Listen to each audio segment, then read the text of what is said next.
Então, vamos iniciar aqui o nosso encontro de hoje com a apresentação então, da última teoria do comércio internacional,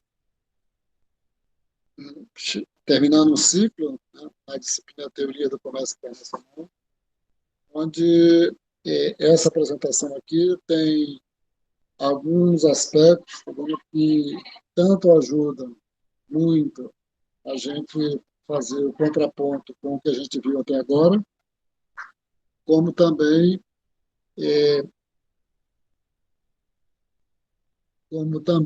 ela possibilita, né, a gente ter outros instrumentos, então, no sentido de poder entender a dinâmica do comércio internacional, dinâmica do comércio entre as nações, entre os países. Vai ser apresentado aqui dois capítulos, o capítulo 7 e o capítulo 8 do livro de Paul Krugman e outros, o livro de Economia Internacional. Capítulo 7, economias externas de escala e localização internacional da produção.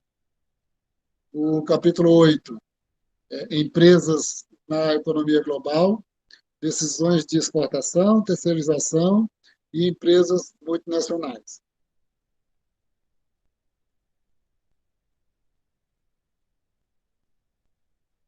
Em relação aos capítulos anteriores, foi visto três teorias, basicamente, depois que nós vimos as discussões em torno do mercantilismo. A primeira foi a teoria das vantagens absolutas do Adam Smith. Depois veio a teoria das vantagens comparativas do David Ricardo. E, por último, a teoria da dotação de fatores, né, a teoria neoclássica do comércio internacional, o chamado modelo 222. Até aqui, tá, era considerado, né, que os países faziam comércio, tá, baseado na vantagem comparativa que eles tinham em relação aos outros. Ou vantagem absoluta se a gente estiver falando da teoria do Adam Smith. E essa seria a única razão, né, da existência de comércio entre os países. E aí tem uma vantagem, porque é muito simples, para você tentar compreender, tá, por que você sugere, orienta, um país vai se especializar num produto, outro país se especializar em outro tipo de mercadoria, você está mostrando aí, está considerando que tem diferença, né, entre esses países. Né? Um país tem vantagem em relação ao outro. Nesse caso, daqui para frente, né, né, especificamente nessa discussão de hoje, né, vai ser diferente porque vai ser relaxado um dos principais pressupostos das teorias que nós vimos até agora, que é o pressuposto da competição perfeita. E, a gente pode fazer vários comentários, e você tem que entender bem, né, o sentido dessa chamada nova teoria do comércio internacional do Paul Krugman, é, e dizer o seguinte, né, você está abandonando um dos principais princípios das teorias anteriores, que é a ideia da competição perfeita. Significa o quê?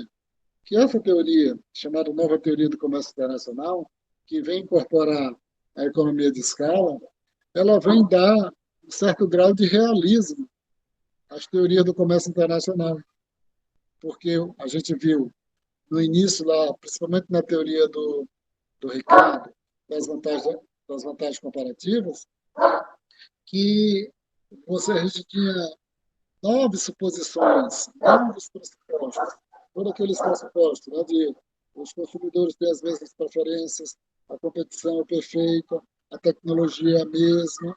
Então, você tinha nove restrições. E isso dá um grau de realismo muito grande. De toda forma, é, é a teoria hegemônica, é a teoria prevalecente do comércio internacional. É com ela, né, que os economistas, né, e as pessoas que seguem bem os manuais se servem, né, para analisar o que os países devem ou não fazer em relação aos outros países. Se deve ser mais protecionista ou não, se deve adotar uma política de industrialização ou não, vai muito em relação, tá dando, do que você analisou, as conclusões do que você tirou a partir desses pressupostos bastante realistas. Nesse caso aqui, em introdu... Caiu aqui, minha. Nesse Não, caso aqui, em introduzindo esse pressuposto de economia de escala, saindo da questão da competição perfeita, né? Aí tudo bem, aqui nós temos mais um grau de realidade, a teoria está mais próxima do chão, né? É até possível, está dando a gente analisar com uma certa, vamos dizer assim, segurança em termos de dizer o seguinte: esses pressupostos que nós estamos utilizando aqui é muito próximo daquilo do funcionamento real da economia. Tá? Essa é a primeira observação que eu queria fazer. Depois, essa comparação, né, que eu estou fazendo das teorias anteriores, a teoria neoclássica, a teoria do Ricardo, a teoria da Dan Smith, com essa aqui, então você também vai se deparar com essa discussão sobre o desenvolvimento, se os países devem se especializar ou se eles devem adotar alguma política, estratégia de desenvolvimento, protegendo alguns setores, etc., tá vendo que é uma coisa mais de quem é preocupado com o futuro, né? A respeito se acha que o país vai se industrializar ou não, etc., que só pode ser feito a partir de um certo distanciamento das teorias que nós vimos até o momento. Ou seja, o poder de análise é muito maior, né? E dá a possibilidade, tá dando, de você ter implicações mais reais no sentido de discutir aquilo que os governos fazem, etc. Sendo que, para ser mais direto, quando você vai analisar a parte real do que acontece nas relações dos países e das políticas de comércio exterior dos países, né, não é muito interessante, né, as teorias que são baseadas ali nesses pressupostos mais abstratos e da teoria dura, né, da teoria convencional. Então vamos entrar aqui no capítulo propriamente dito. Primeiro capítulo. O objetivo nosso é identificar por que o comércio internacional ocorre frequentemente a partir do aumento de retorno de escala, entender as diferenças entre economias de escalas internas e externas, discutir as origens das economias externas e discutir os papéis das economias externas e o transbordamento de conhecimento na moldagem da vantagem comparativa e dos padrões internacionais de comércio.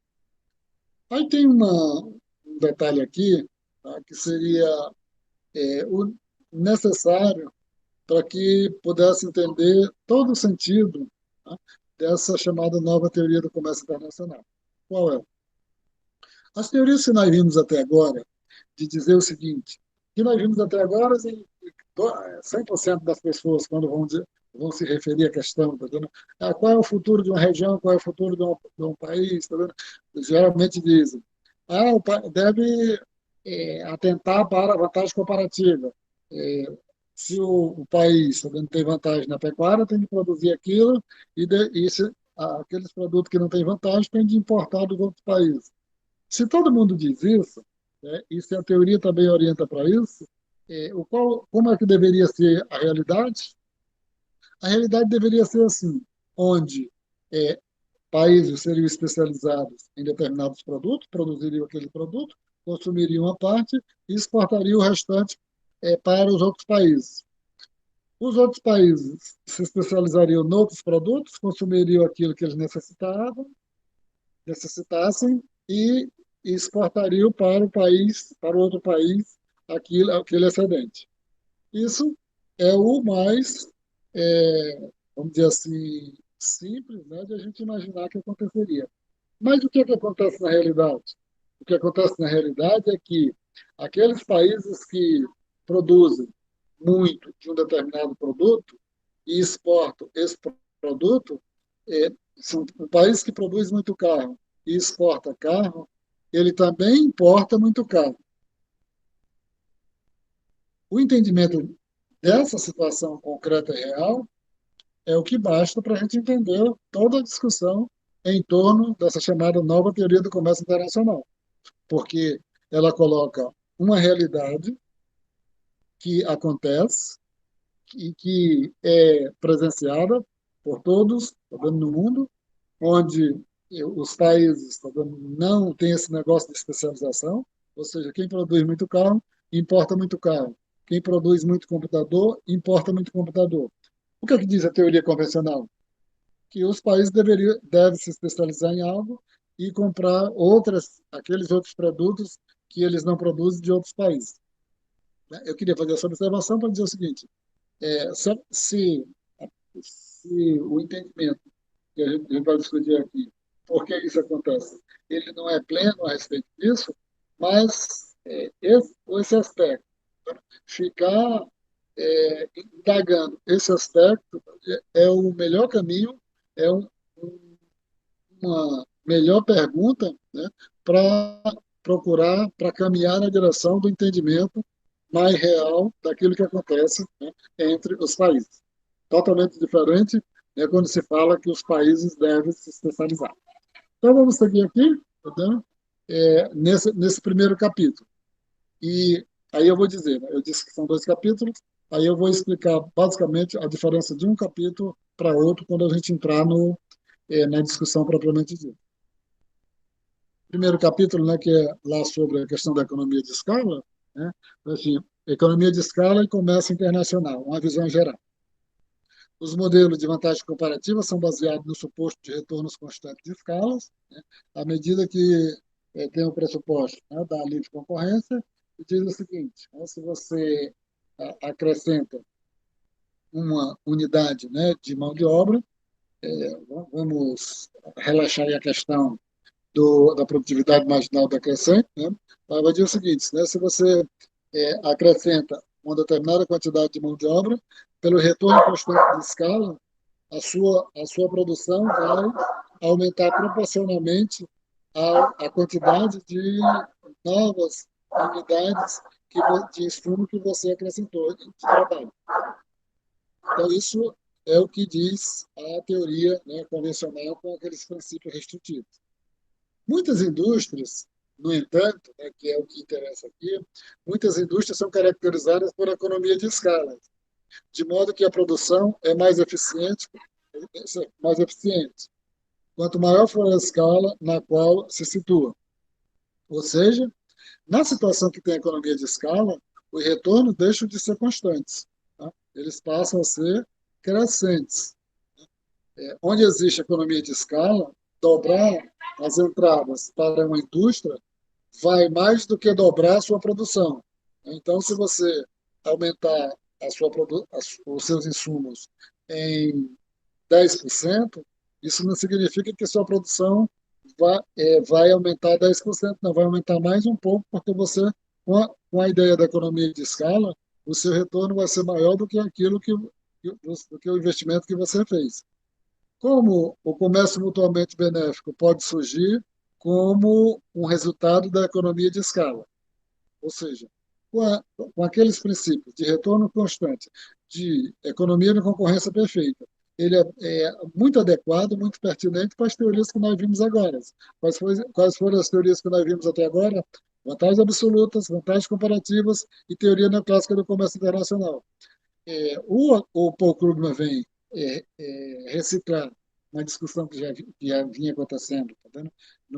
Nas décadas anteriores, e vai dizer o seguinte: tá, mas eu quero entender o que acontece no comércio internacional, não com retornos constantes, mas sim a partir de retornos crescentes, porque a economia de escala é uma situação muito real que tem na economia. E o que acontece, né? Com o comércio, no entendimento do comércio, quando você entra na discussão você incorpora, né, o conceito de economia de escala. Aí está só uma tabela ilustrando, né? Você tem na coluna do meio o total de mão de obra, o total de entrada, né, que você coloca na produção. Tá? Com 10 unidades de mão de obra, você tem uma produção de 5. Com 15 unidades de mão de obra, você tem uma produção de 10. Com 20 unidades de mão de obra, você tem uma produção de 15. Com 25, você tem uma produção de 20. Com 30, você tem uma produção de 25. Então, o que é que acontece? Né? O que ele está mostrando aí. Tá vendo? Quando você dobra, tá? Quando você dobra a quantidade de insumos, né? Você tem, aí no caso da mão de obra, quando você dobra, você tem uma produção maior do que o dobro, né? Você tem uma saída maior do que o dobro daquilo que você investiu. Aquilo que você investiu. Então, você tem, ah, se fosse retornos constantes, né, constantes de escalas, você teria o quê? Né? Se você fosse aumentando, né, a quantidade de, como é que eu falo, de mão de obra, né, o aumento da produção seria proporcional. Mas aqui, acho que tem alguém chegando aqui, só, só olhar aqui, né? Você dobrou a mão de obra aqui, de 10 para 20. 10 para 20. A produção não saiu de 5 para 10, mas ela saiu de 5 para 15. Né? Então, só para ilustrar aí, quando você está numa situação de retornos crescentes devido à economia de escala. Cada país, né, se especializa em produzir uma variedade limitada de produtos, o que lhe permite produzir essas mercadorias de forma mais eficiente do que se ele tentasse produzir tudo por si próprio. A lógica é a mesma lá das teorias anteriores, mas só que a gente vai ver o seguinte, né? Na medida que ele se especializa, o país se especializa e o retorno não são constantes, a gente vai ver que ele vai se beneficiar da condição de economia de escala e vai obter retornos constantes, vai se tornar mais produtivos, vai reduzir os custos médicos, que a gente vai ver lá para frente. Economia de escala e comércio internacional. Então, né, essas economias especializadas negociam entre si para serem capazes de assumir toda a gama de mercadorias. Para analisar os efeitos das economias de escala na estrutura de mercado, é preciso saber claramente que tipo de aumento de produção é necessário para reduzir o custo médio. E aí, é introduzido aqui uma diferença. E eu gostaria muito, né, que nesse capítulo fosse entendido isso, porque no primeiro capítulo nós vamos ver o primeiro conceito de economias externas, que são as economias externas de escala, e no capítulo subsequente, no capítulo oitavo, a gente vai ver economias internas de escala. Então, qual é a diferença entre economias externas de escala e economias internas de escala? Um parênteses. Economia de escala significa o quê? Quanto maior é a produção, significa que o custo médio cai e a empresa ou a economia em seu conjunto vai obtendo ganhos crescentes. Vai obtendo ganhos crescentes. E aí é o seguinte, né? Como é que tá a gente faz essa análise da economia de escala externa e economias de escalas internas? Eu vou ler cada uma delas, né, para tentar ilustrar, para que a gente não passe para frente com certa dúvida do que são economias externas de escala e economias internas de escala. Economias externas de escala acontece quando o custo por unidade depende do tamanho do setor, mas não necessariamente do tamanho de alguma empresa. Significa o quê? Que a economia, você pode ter vamos dizer assim, a pessoa poderia utilizar aqui como exemplo, né? Você tem aqui a indústria de móveis aqui no Acre, se a gente tivesse uma indústria de móveis avançada, você poderia ter muitas pequenas empresas, tá? Muitas pequenas empresas. Mas, tá vendo? Esse conjunto de pequenas empresas, tá? Elas poderiam produzir uma quantidade muito grande. Então, em elas produzirem uma quantidade muito grande num setor industrial, e isso faria com que esse setor se beneficiasse da economia de escala. Então, aí nós estaríamos se referindo às economias externas de escala. Tá? Ah, por outro lado, tá vendo? O que significa economias internas de escala? Economias internas de escala. Acontece quando o custo por unidade depende do tamanho de uma empresa individual, mas não necessariamente do setor. Aí, nesse caso, é quando a gente tem situações de oligopólio ou de monopólio, aí você está analisando as economias de escala, né, a partir da unidade produtiva. Pô, se você tem uma grande empresa, uma mega empresa, que domina praticamente todo aquele setor, significa que ali você está analisando economia de escalas internas dentro da empresa, que ela se beneficia não pelo ambiente total que ela interage com as outras unidades, mas porque ela domina o setor completamente, né? Você tiver uma, duas ou três empresas, aí você vai para a análise de economias internas de escala. Aí só perguntar para vocês, quando teve alguém que teve alguma dificuldade de entender a diferença entre economia externa de escala e economia eh, interna, ou ficou claro a diferença entre os dois? Ficou claro, professor. Então, essa diferença, né, ela é fundamental. A gente vai ver aqui, no primeiro momento, sobre economias externas de escala, e depois sobre economias internas. Vocês estão percebendo, né, que os vizinhos estão falando um pouco alto aqui, está atrapalhando a nossa gravação, mas daqui uns 20 minutos eles vão dormir. Tá? Mas Não, vamos. professor, tá de boa. A gente tá escutando só o senhor. Tá bom o áudio. Tá legal, tá bom. Mas aí vamos seguir aqui devagar, tá? Para que a gente possa se situar melhor. Tá? Então é o seguinte, né? Nessa primeira parte aqui, nós vamos tratar basicamente da parte de economias externas de escala. Depois sobre economias internas. Vamos para o entendimento, né? Agora já ficou entendido o que significa economias externas de escala, né? Vamos fazer uns certos comentários a respeito, tá vendo? De o sentido deles, tá vendo? E que implicações a gente pode tirar sobre, tá vendo? Quando um país se especializa na produção de uma determinada mercadoria, tá vendo? Como é que ele se beneficia, considerando o caso que a situação seja de economias externas de escala. Tá? Quando as economias de escala são aplicadas no nível da indústria, em vez de do nível da empresa individual, elas são chamadas de economias externas. Né? Economias externas. Aí já ficou claro, já falei, tá vendo?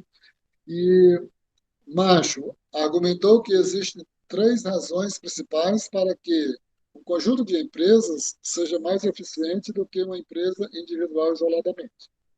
O que é que eu queria chamar a atenção aqui? Tá? É porque hoje, como a maioria boa parte dos cursos, elas são baseadas essencialmente em manuais, tá?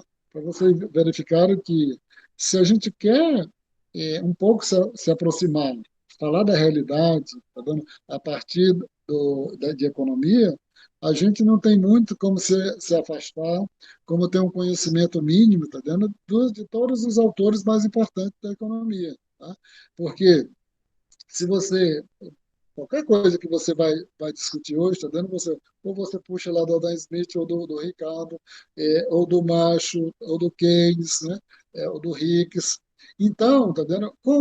Se a gente se baseia, né, essencialmente nos manuais, os manuais eles nos dão uma formação muito boa, muito forte, tá dando mais para você, tá dando, entender o convencional, mas sobre realidade você tem capacidade zero de discutir a realidade. Isso eu estou falando, tá dando um pouco tirado de alguns textos, de algumas leituras, não estou inventando não, né? O que é que eu estou dizendo? Né? Nós estamos entrando aqui numa discussão mais do mundo real, onde é que o Paul Krugman vai buscar? Né? Buscar lá em autores do final do século XIX, início do século XX. E qual, nesse aspecto aí, antes de a gente chegar aqui, do trabalho do Macho, a principal contribuição dele, né, que é muito conhecido, né, o conceito dele de distrito industrial. Eu acho que vocês já viram, tá vendo? Quem já estudou economia da inovação ou coisa parecida, tá vendo? Já deve ter estudado o conceito de distrito industrial com muita profundidade, porque ou em outras teorias, tá? Mas quem estuda economia da inovação, com certeza tem uma ideia, tá dando bastante razoável sobre distritos industriais, que é puxada, né, lá do Alfredo Macho. Então, sobre essa questão das economias externas, a gente voltando aqui, ele vai dizer o seguinte, tá vendo que ah, as economias externas de escalas, né, as economias, elas podem, né, fornecer, tá dando um conjunto, né, de vantagens, tá dando em função de três aspectos que ele vai colocar aqui: a habilidade de um aglomerado em dar apoio a fornecedores especializados, a maneira que uma indústria geograficamente concentrada permite um agrupamento de mercado de mão de obra e a maneira como as indústrias geograficamente concentradas ajudam a promover o transbordamento do conhecimento. Então, a gente está vendo aqui, está dando que o Macho, está dando há mais de um século, ele disse o seguinte, né, que existem três razões principais para que um conjunto de empresas, já que nós estamos trabalhando com economias de escalas externas, que um conjunto de empresas seja mais eficiente do que uma empresa individual isoladamente. Aí ele colocou três aspectos: fornecedores especializados, agrupamento de mercado de mão de obra e transbordamento do conhecimento. Eu vou aqui nas pessoas que estão aqui, né, e vou perguntando aqui, né? É, o Graciane, né? Sobre essa questão, né?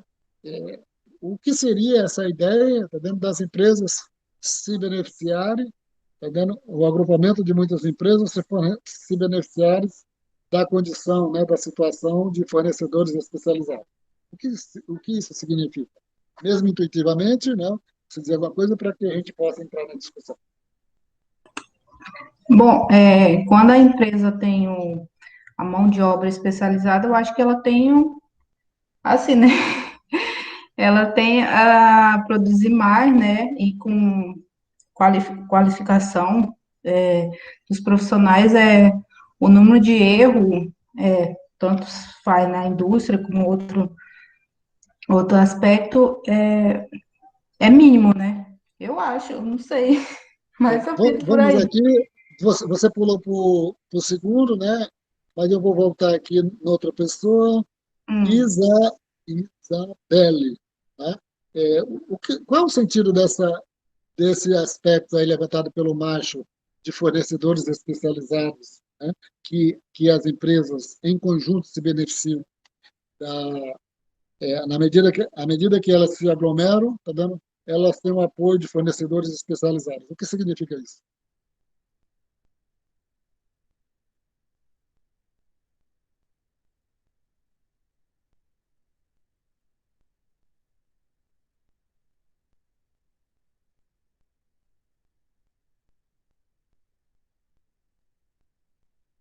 A Isabelle está aí?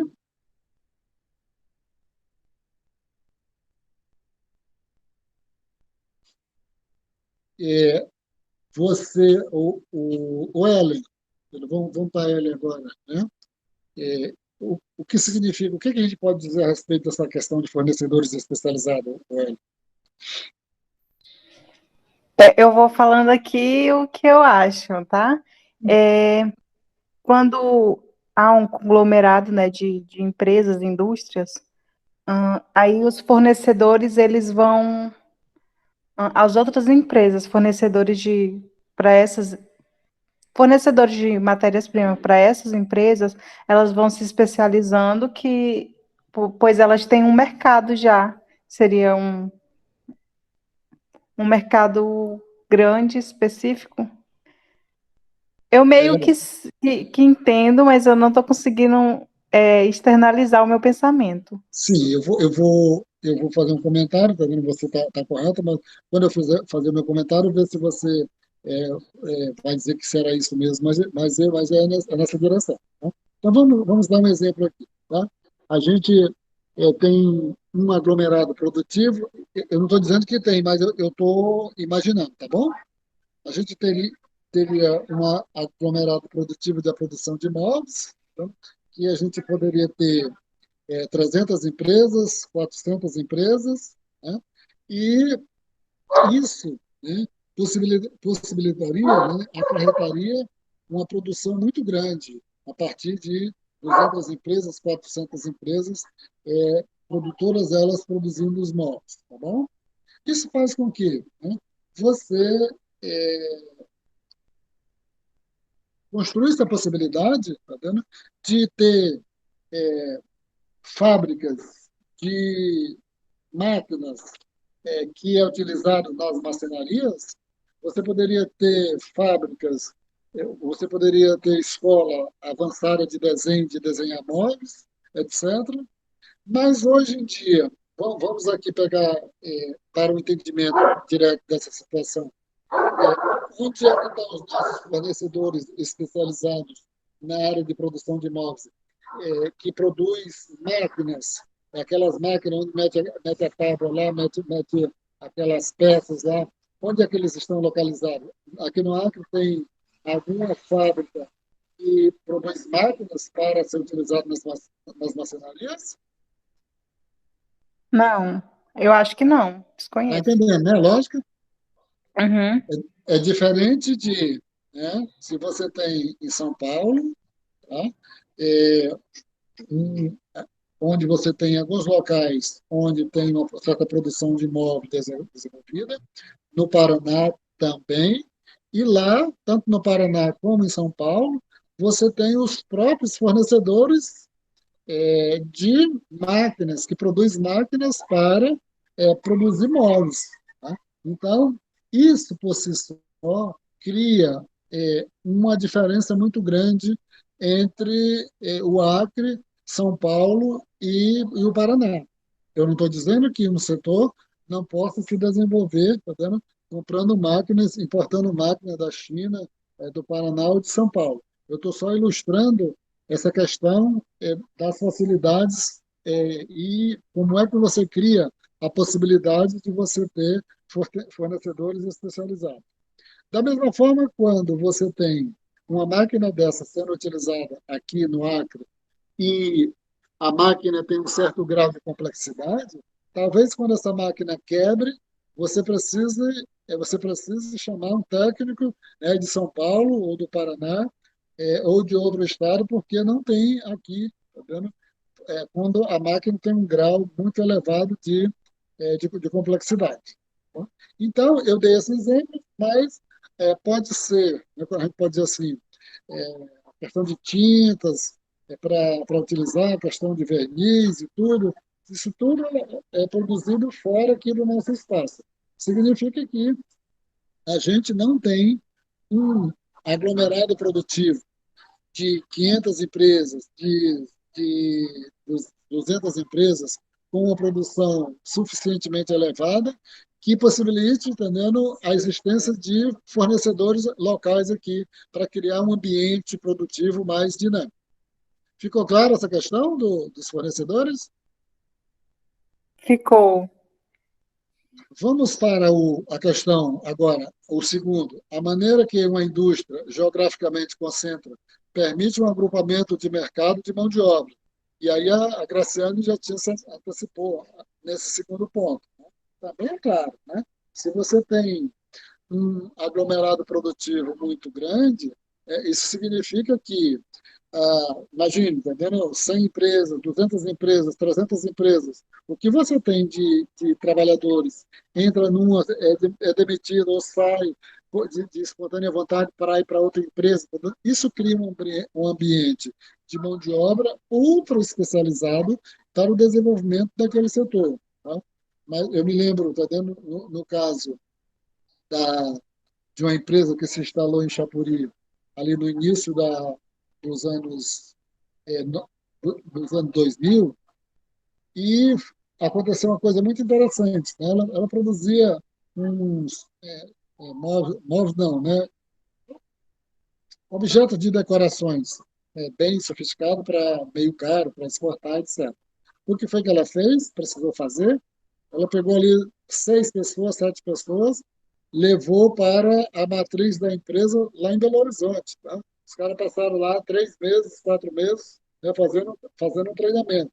Né? Então, dá para entender o que significa, né, a nossa situação aqui, quando nós pensamos em aglomerado produtivo, o que nos diferencia, né, das outras regiões a respeito disso. É, uma produção grande, né, mesmo que as empresas sejam pequenas, uma produção grande, ela possibilita o avanço da qualificação da mão de obra. Alguém A tem gente algum comentário poderia, para fazer? a gente poderia citar as empresas de São Paulo, as indústrias de São Paulo, que recebem muito migrantes, né? Que é a procura de trabalho, e é um dos pontos, assim, dos polos industriais que mais recebe mão de obra, e as pessoas, quando procuram um emprego, já pensam automaticamente naquela região.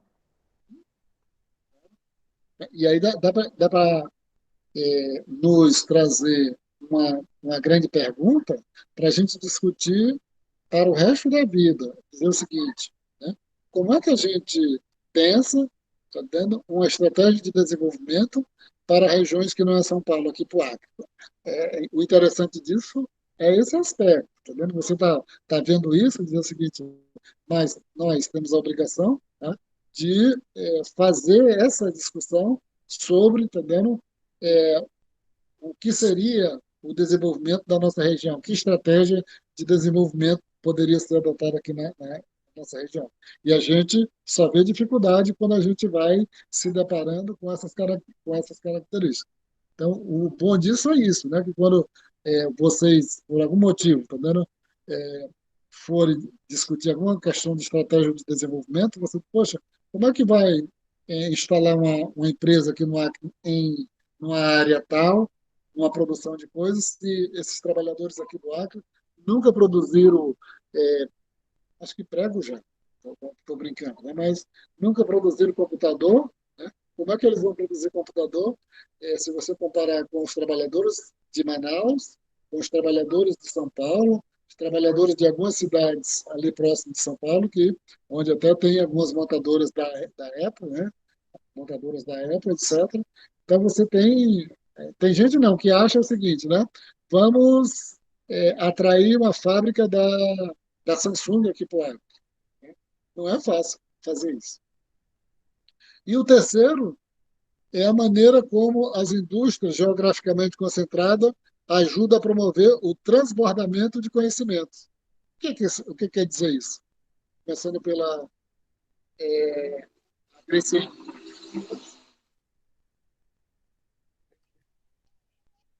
Seria também isso um pouco do que o senhor já falou, que as pessoas elas procuram mais se especializar para ficar acompanhando. E você é o seguinte, né? Imagine você tendo uma área produtiva ali que tenha 100 empresas, tá? 100 empresas. Não é possível, tá vendo, nenhuma empresa guardar segredo ali, dizer uma ser melhor do que a outra, porque você tem um trabalhador ali que está desenvolvendo as suas atividades, etc. Tá vendo? Aí ele é demitido, ou ele sai, vai para outra empresa, transborda esse conhecimento para as outras empresas. Né? Tá entendendo a própria palavra transbordar, né? No sentido de como o Igarapé transborda, como o rio transborda. Então, a própria interação, né, dos trabalhadores, né, entre empresa, né, faz com que as empresas vão, tá vendo, se beneficiando do diálogo, da entrada e saída de trabalhadores constantes, né, que faz com que é, o, esses trabalhadores, tá vendo, boa parte deles, e como são pequenas empresas, né, saem de uma empresa, vão para outra, isso, e esses conhecimentos, né, aí se você pegar, vamos dizer assim, os exemplos, né, de aglomerados produtivos mais famosos do mundo, né, é por causa disso, né, porque as empresas todas têm um conhecimento médio, tá vendo? Porque os trabalhadores saem de uma empresa para outra, aquelas tecnologias saem de uma empresa, vão ser utilizadas para outra, né?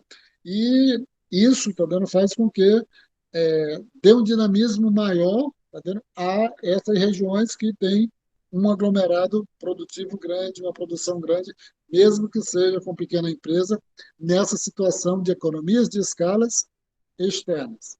Sempre colocando. Aqui nós estamos trabalhando com a ideia de economias de escalas externas.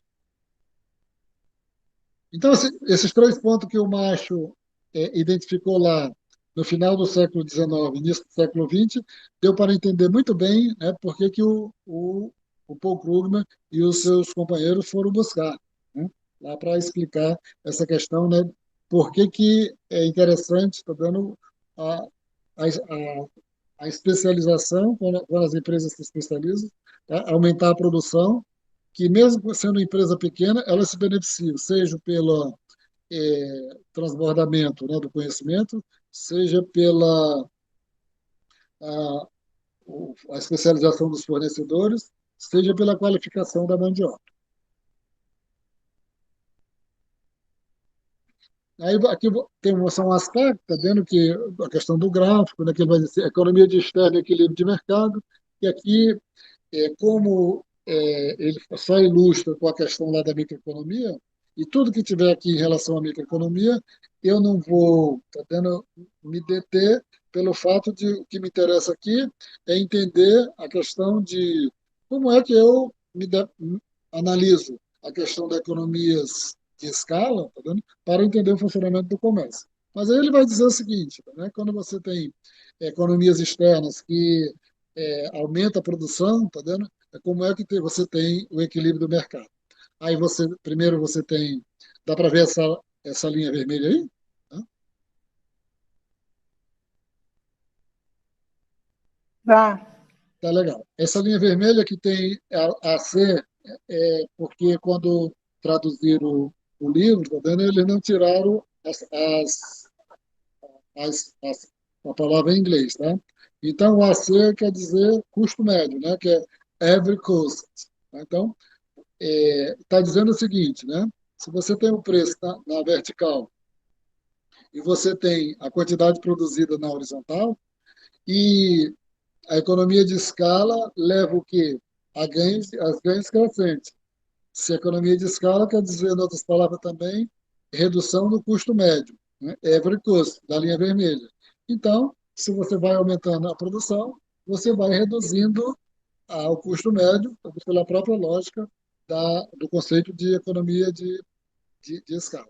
Aí ele coloca essa outra curva aí, essa reta azul, só para dizer o seguinte, né? Onde é que estaria o equilíbrio de mercado, né? Quando a demanda, né? Ela cruzasse aí, tá dando o custo médio de um determinado nível de preço e numa determinada quantidade. Mas o que vale, que isso aí é uma coisa tão óbvia, tá dando, que quando vocês consultarem o capítulo lá, que não tem a mínima dificuldade de compreender isso. Tá? E aí, só para que vocês lembrarem, quando eu sair daqui, para eu cortar o capítulo, para colocar lá, para vocês não manusearem o livro todo, para facilitar para vocês. Você me lembra isso que a gente lê. Economia de Estado e Comércio Internacional, né? Imagine por um momento que vivemos em um mundo no qual é impossível negociar botões para fora, né, das fronteiras nacionais. Aí ele está só discutindo aqui essa questão, tá vendo, da especialização de dois países, né? Suponha também que só existem dois países no mundo, a China e os Estados Unidos, pressuposto, né, porque não existem só dois países. E, por último, imagine que a produção de botões esteja sujeita a economias externas de escala. E sempre lembre, estou dando a ideia do que significa economias externas de escala. O que resulta em uma curva de oferta em queda futura para botões em cada país. Nesse caso, o equilíbrio na indústria mundial de botões deveria parecer-se com a situação mostrada na figura a seguir. Quer ver se está na figura a seguir? Então, você tem... Alguém pode ler essas dá para ler aí essa legenda do, do primeiro gráfico de cima?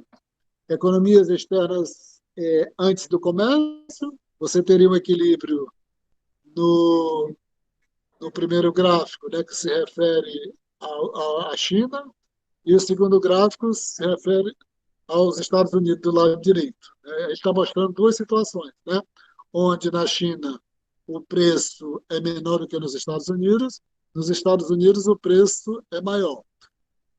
Então, o equilíbrio na China, tá vendo? Ele se dá com um nível de produção maior do que nos Estados Unidos. Do que nos Estados Unidos. Aí é redundante eu perguntar, tá vendo? Porque dá para vocês entenderem aí, né, nessa situação. O que ele está querendo mostrar, tá vendo? Eu juntei as duas situações. E aí, quando faz o comércio, tá vendo? O que vai acontecer? Né?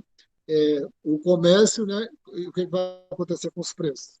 Da mesma forma que a gente viu lá na teoria do neoclássica do comércio internacional, você tem um equilíbrio num país, tem um equilíbrio em outro país, significa que quando você tem o comércio, os preços vão convergir, e o equilíbrio vai se dar no outro ponto. Né? Então, alguém pode ler a legenda completa do gráfico de baixo, 7.3, por favor? Quando o comércio é aberto, a China acaba produzindo botões para o mercado mundial, o que consiste no mercado nacional e no mercado norte-americano. A saída aumenta de Q2 para Q2 traço, levando a uma queda nos preços dos botões de P1 para P1 ou para P2 traço, o que é menor do que o preço dos botões em qualquer um dos países antes do comércio. Então, a primeira coisa que ele está dizendo é que, do ponto de vista econômico, quando faz o comércio, você já tem uma diferença produtiva, a estrutura econômica. Segundo aspecto, né, como a China se especializou, ela vai se beneficiar da economia de escala. Se beneficiar da economia de escala significa que o custo médio vai cair. Se o custo médio cair, é possível ela vender pelo preço menor. Se ela está se beneficiando da economia de escala, se ela se especializou, a produção dela vai ser muito maior. Tá? Então, ele está ilustrando aí, tá vendo? Essa questão. Primeiro, quando se especializa, a produção vai ser menor. Segundo, quando se especializa, o preço vai ser menor nos dois países. E terceiro, tá vendo? Você está com os custos médios muito menores devido à questão do conceito de economia de escala. Nesse caso aqui, tá vendo? Não precisaria dizer se é interno ou externo, tá vendo? Nós está tratando da questão de economias externas. Alguém ia falar? Não. Né? Então, o que determina o padrão de especialização e comércio nas indústrias das economias externas de escala? A resposta, frequentemente, é a contingência histórica. O que ele vai introduzir aqui? Porque quando a gente vê nas outras teorias, tá, diz o seguinte, né, o Brasil deve se especializar em produtos agrícolas. Né? Parece uma coisa, né, que veio do céu, que veio da natureza, tá? Que não tem nenhum aspecto, tá vendo, de decisão política. E o que ele vai dizer é o seguinte, tá vendo, que está muito distante dessa questão de especializar dos países, da especialização dos produtos, ela se dá, tá vendo, por uma questão de você detectar que Portugal vai se especializar na produção de vinho e a Inglaterra na produção de tecido. Não é isso que ele vai dizer. Vai dizer que isso é dado pela questão de decisão política e não uma questão natural. Isso é bom que vocês, tá vendo, lembrem sempre dessa questão. Vai dizer o seguinte, o Acre vai... Não pode nem dizer, né, porque como a gente não tem a força da produção em nenhum setor, em nenhum produto, né? A gente não pode nem fazer isso. Mas pode fazer em termos de Brasil. O Brasil vai só produzir minério de ferro e exportar, vai só produzir suco de laranja e exportar, e vamos importar computadores dos outros países. Isso não é uma questão natural, isso é uma questão de decisão política, né? Então, a resposta, frequentemente, é uma contingência histórica.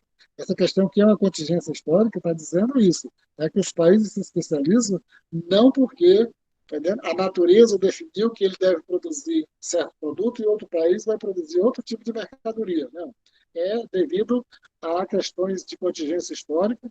Aí, se você vai se aprofundar nessa discussão, vai dizer o seguinte, tá?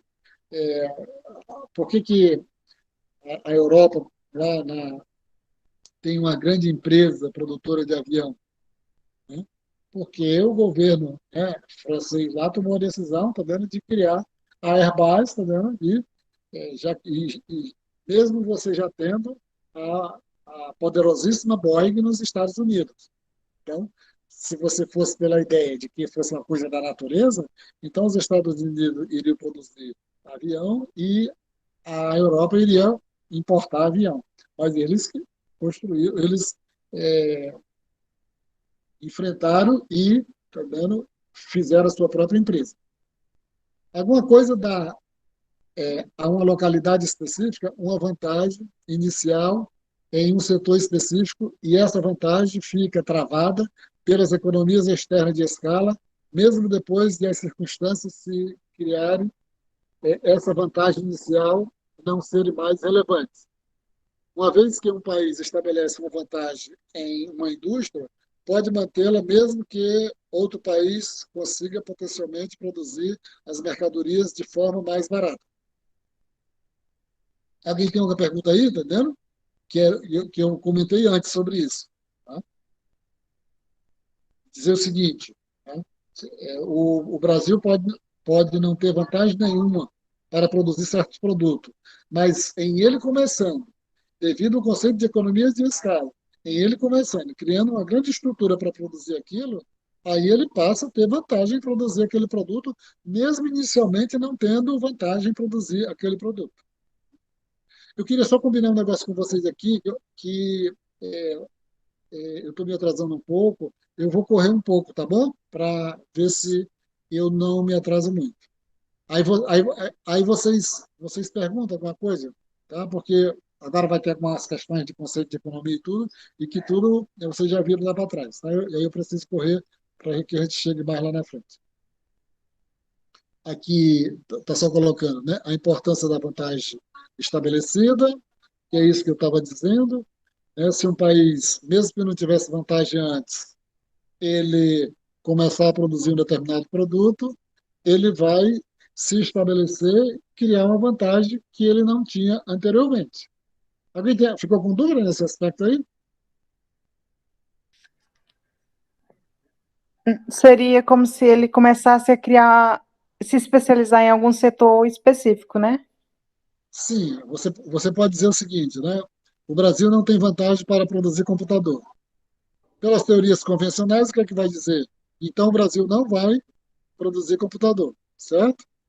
Então, mas em o Brasil, ousando e começando a produzir computador e criando uma superestrutura de produção de computador, a partir de um determinado momento, ele vai estabelecer, instituir uma vantagem para produzir aquele produto. Ficou entendido essa questão de Sim, que, sim. de que as vantagens elas são contingências históricas e nem sempre é algo da natureza?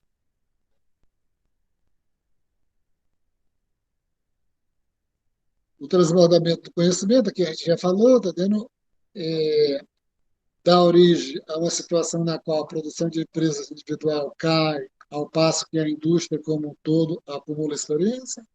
Os custos da indústria dependem da experiência, medida normalmente pela produção cumulativa da indústria até o momento atual. Esse tipo de relação é frequentemente resumido por uma curva de aprendizado, que relaciona o custo da unidade com a produção cumulativa. Tais curvas de aprendizado são ilustradas na figura a seguir. Só para dar ideia, né, do que é uma curva de aprendizado, que é a mesma coisa de você ter um funcionário novo para desenvolver um determinado tipo de atividade. Quando ele entra, no primeiro mês, ele tem um desempenho, mas com 2 anos depois, devido à curva de aprendizado dele, com 2 anos depois, ele tem um desempenho muito melhor do que o desempenho inicial. Então, é a mesma coisa aqui, quando mesmo que uma economia não tenha vantagens para produzir algo, mas inicialmente tenha certa dificuldade, mas à medida que você cria um ambiente produtivo, tá dando você essa curva de aprendizado, ela vai se acumulando e vai se desenvolvendo e vai reduzindo os custos, né, produtivos ao longo do tempo. Esse conceito aqui de comércio interregional e geografia econômica, que é do final né, do primeiro capítulo, é, o Paul Krugman, uma dos avanços deles, né, que ele ganhou o prêmio dele Nobel de Economia, é ligado à questão de geografia econômica, além da questão do trabalho dele de economia internacional. Tá? E ele junta isso um pouco para fazer com que a gente entenda essa questão da economia de escala, tá dando das vantagens de localização, etc. Né? O comércio interregional é o comércio que situa entre regiões dentro do país, mas o que determina a localização das indústrias de mercadorias comercializadas. O que conduz, em grande parte, à especialização e o comércio são as economias externas. Nos últimos anos, houve um movimento crescente entre economistas para modelar o comércio interregional e internacional e identificar fenômenos como o surgimento de cidades como diferentes aspectos do mesmo fenômeno. Tal abordagem é chamada de geografia econômica. Como eu falei aqui, é, isso aqui é só um registro que ele faz no final do capítulo, e eu falei para vocês que um dos avanços dele dentro da teoria econômica que ajudou ele ganhou o prêmio Nobel de Economia foi na área de geografia econômica. E aí saiu um artigo muito interessante no mês agora de abril, esse mês de abril, mostrando a evolução teórica do Krugman. Foi um artigo escrito pelo Adam Tooze. Tá? Eu achei um artigo maravilhoso, né? Que o Krugman partiu, tá vendo, de um comportamento muito vinculado, tá vendo, aos manuais ali na década de 80 e parte da década de 90, tá? E a realidade fez com que ele mudasse bastante, né? Sendo que hoje, né, os posicionamentos dele, né, depois de 20 anos, né, como colunista do jornal New York Times, então, se você comparar as ideias dele de hoje, o que ele defende tudo, é significativamente diferente, tá dando, daquilo que ele escrevia na década de 1980 e princípios ali, e boa parte da década de 1990. Né? Se vocês tiverem interesse, quem tiver interesse, eu envio, tá dando, e é só colocar ali naquela opção do Google Tradutor, que dá. Tem algumas coisas que ficam truncadas, né, mas dá para entender.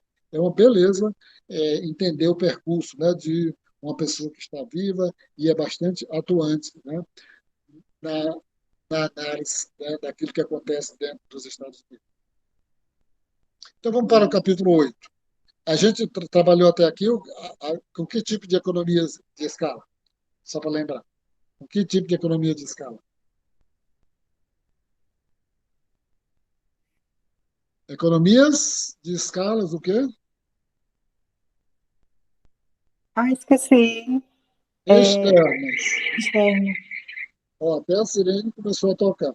Então, nós vimos até aqui, tá vendo? Economias de escalas externas. Agora nós vamos para economias de escalas internas. Independente de qualquer coisa, qual é a ideia de economia de escalas? A economia de escala quer dizer o quê? Que as empresas se beneficiam com o aumento da produção. Aumentando a produção, o que é que acontece com os custos médios da empresa? Diminui. Cai e aumenta os ganhos. Né? Então, ela tem retornos crescentes, custos médios decrescentes, né? Então, independente se é economias internas ou externas. Aí, economias externas de escala, você está se referindo ao ambiente produtivo, e economias internas de escala que nós estamos vendo aqui, nós vamos para as poderosíssimas empresas oligopolistas e monopolistas que você está analisando internamente, né, as empresas internamente. E elas, tal qual o setor se beneficia com economias de escalas externas, né, as empresas individualmente, tá, se beneficiam com as economias de escalas internas. Então, vamos para economias de escalas internas. E eu vou correr agora, gente. Bom? Empresas na economia global, decisões de exportação, terceirização e empresas multinacionais. O objetivo aqui, infelizmente, vai ser correndo, né? Mas seria mais ou menos dando entender como as economias internas de escalas e a diferenciação do produto levam ao comércio internacional e ao comércio intra-indústrias. Aí eu disse o seguinte, tá vendo? Lá no início da minha apresentação. No início da minha apresentação, eu disse o seguinte, tá vendo? Diferente daquilo que as economias convencionais afirmam, de que os países se especializam em carro, produzem carro, exportam e importam computadores, importam é, moto, etc. Diferente disso, o que, que acontece é que os países que exportam muito carro, eles também importam muito carro. Que loucura, né? Na cabeça da gente. E aí, essa primeira questão de diferenciação de produtos, né? Já dá uma explicação por que, que isso acontece, né? Porque a gente pode exportar carro produzido aqui, é, uma empresa pode produzir aqui carro e exporta e pode, é, pode importar carro da Argentina, o mesmo tipo de carro, mas com uma diferença muito pequena, tá vendo? Mas que, devido à questão da diferenciação do produto, faz com que as empresas exportem e importem carro, né? Porque geralmente eles têm pequenas diferenças, porque nessa questão de monopólios e oligopólios, as empresas não estão mais, elas deixam de competir por preços, mediante preços, e sim por outros componentes, por outros aspectos. Então, esse aspecto da diferenciação de produto já é uma, meio caminho para entender por que, que as empresas, por que, que os países exportam muito e importam muito o mesmo tipo de produto. E também a questão do comércio intra-indústria. Tá? Eu poderia parar a aula aqui. Aqui está aí as explicações para entender o, o aspecto maior de funcionamento do comércio internacional. Reconhecer novos tipos de ganhos de bem-estar do comércio de intraindústrias, tá? Ou seja, a maior parte do comércio que se dá no mundo é intraindústria, né? Ou seja, a empresa que uma filial de uma empresa dos Estados Unidos que está na China, que está aqui no Brasil, elas fazem comércio entre si. Tá? A empresa dos Estados Unidos comercializa com a empresa, a sua filial que está aqui no Brasil, que comercializa com a mesma empresa que está na China, que está na Europa. Então, o comércio intraindústria, tá vendo?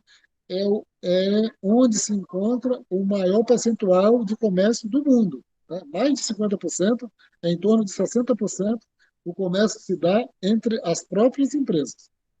Explicar como os economistas acreditam que o dumping não deve ser destacado como uma prática de comércio injusto e porque a aplicação de leis antidumping leva ao protecionismo. Isso aí a gente nem vai olhar, entendeu? Explicar por que as empresas que se envolvem na economia global, exportadoras, terceirizadas e multinacionais, são substancialmente maiores e têm melhor desempenho do que empresas que não interagem com os mercados estrangeiros. Entender as teorias que explicam a existência de multinacionais e a motivação para investimento estrangeiro direto entre as economias. Primeiro, a teoria da concorrência perfeita. Aqui, como ele está só recapitulando, eu não vou entrar em detalhe. Né? Na concorrência perfeita, as empresas têm consciência de que podem influenciar os preços de seus produtos e que só podem vender mas ao reduzir os preços.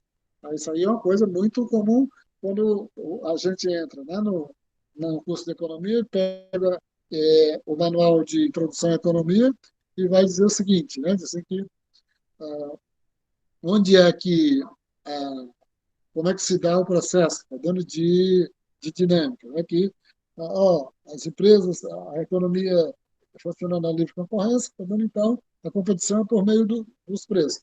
Na concorrência imperfeita, né, isso é diferente, né? As empresas têm consciência de que podem influenciar os preços de seus produtos e que só podem vender mais ao reduzir seu preço. Os preços.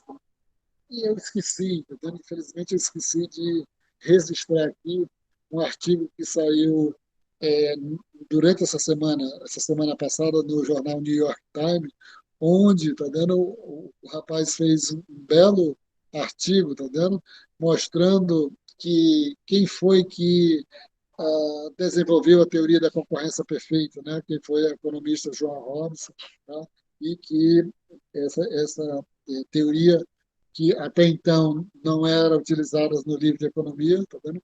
Passou a ser incorporada e uma das grandes utilizações, né? Eu lembro que eu postei esse artigo lá num grupo de economia, né? E o professor Otaviano Canuti, ele era da Unicamp, né? Aí ele passou pelo Banco Mundial, passou pelo FMI, aí ele comentou embaixo, mais ou menos assim, né? Poxa, tá dando? E essa teoria da Joan Hobbes, tá dando? Ela passou a ser utilizada, né, pelo Krugman na nova teoria do comércio internacional e na teoria da inovação, né, a respeito, né, internalizando, né, dentro, né, do entendimento, internalizando não, né, transformando, né, em endógeno a compreensão do processo de inovação ali no final, né, do desenvolvimento da teoria do crescimento econômico, chamada teoria do crescimento econômico endógeno, né, foi muito em função do benefício, né, que foi proposto, que foi possibilitado pela teoria da concorrência perfeita, desenvolvida pela Joan Robson na década de 1930 e 1940, né? E muito bem lembrado, né, nesse artigo do New York Times. E poxa, eu esqueci, era para eu deixar isso registrado aqui, colocado aí nessa tela. Essa situação de concorrência imperfeita, né, ela ocorre de uma das duas formas, né? Quando existe somente alguns grandes produtores de uma mercadoria em especial, né? Nessa situação, né, de oligopólio, né? E também quando cada empresa produz uma mercadoria que é diferenciada aos olhos do consumidor daquela que a empresa rival produz. Então, você vai analisar, principalmente dizer o seguinte: você tem na concorrência imperfeita, como é que as empresas competem entre si? Ou, vamos dizer assim, nesse primeiro ponto, né, quando existe alguns grandes produtores, eles dosam, né, o nível de preço que eles vão colocar lá, mas só que a concorrência não é pelo preço, né, porque se eles trabalham em situação oligopolista, eles não vão baixar o preço porque eles estão se beneficiando aí da situação de oligopólio. E no segundo ponto, né, é pela questão da diferenciação do produto, etc., também para tentar atrair os consumidores. A receita marginal, né, para uma empresa monopolista é sempre menor do que o preço, porque para vender uma unidade adicional, ela deve baixar o preço de todas as unidades. A receita marginal é sempre menor do que o preço, mas quanto menor? Aí tem aquele negócio, né, de assim, que isso vai depender do poder de monopólio que a empresa tem, tá, porque ela não vai muito arriscar, tá vendo, em perder muito a receita ou ganhar muita receita, tá dando, e perder a condição dela de oligopolista. A relação entre receita marginal e preço depende de duas coisas, né? De quanta produção a empresa já está vendendo, porque isso faz com que se ela já está produzindo muito dentro daquele setor, ela tem um poder sobre as outras maior, né? Então, se ela produz pouco, significa que o poder dela é menor. E o segundo, né, a diferença entre o preço e a receita marginal depende da inclinação da curva de demanda, né, da curva de demanda. Ou seja, né, se a curva de demanda for muito achatada, né, significa que qualquer mudançazinha no preço também vai ter uma elasticidade muito grande na demanda. Se a curva for muito inclinada, né, significa que a empresa precisa se rebolar, né, para atrair consumidor a partir da mudança no preço, porque se a curva for muito inclinada, você vai ter uma mudança grande no preço, mas com um impacto muito pequeno na demanda.